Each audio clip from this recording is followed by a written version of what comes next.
एक समय की बात है, एक छोटे से गांव में 3 अच्छे दोस्त रहते थे। रोहन, सिया और अर्जुन। तीनों को रोमांचक कहानियां और रहस्य सुलझाने का बहुत शौक था। एक दिन उन्होंने सुना कि गांव के पास के जंगल में एक पुराना सुनसान किला है, जिसके बारे में कहा जाता है कि वहां खजाना छुपा हुआ है। तीनों ने तय किया कि वे उस किले का रहस्य जानने के लिए जंगल की ओर चलेंगे। अगले ही दिन वे अपने बैग में खाना, पानी और एक टॉर्च लेकर निकल पड़े। जंगल घना और रहस्यमय था। रास्ते में उन्हें अजीब-अजीब आवाजें सुनाई दे रही थी, लेकिन वे डरे नहीं और चलते रहे। कुछ देर बाद वे किले के पास पहुँचे। किला सचमुच बहुत पुराना और भूतिया लग रहा था। उन्होंने हिम्मत जुटाई और अंदर जाने का फैसला किया। अंदर घुसते ही उन्हें एक बड़ा हॉल दिखा, जहां चारों ओर धूल और मकड़ियों के जाले थे। अचानक उन्हें दीवार पर एक अजीब निशान दिखाई दिया।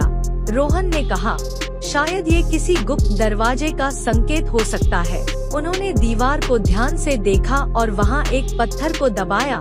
पत्थर हटते ही एक गुप्त दरवाजा खुल गया। अंदर एक लंबी सुरंग थी। तीनों ने टॉर्च जलाकर सुरंग में कदम रखा। सुरंग बहुत संकरी और अंधेरी थी। वे धीरे धीरे आगे बढ़ रहे थे कि अचानक उनके सामने एक बड़ी धातु की पेटी दिखाई दी।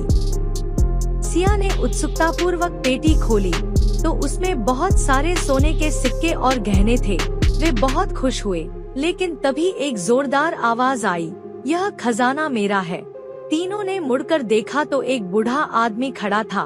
उसने बताया कि वह किले का रखवाला है और इस खजाने की रक्षा कर रहा है। बूढ़े आदमी ने देखा कि बच्चे बुरे इरादे से नहीं आए हैं, तो उसने उन्हें खजाने का एक छोटा हिस्सा देने का फैसला किया। तीनों ने धन्यवाद किया और खजाने के हिस्से को लेकर गांव वापस आ गए। गांव में सबने उनकी बहादुरी की तारीफ की और उनका स्वागत किया।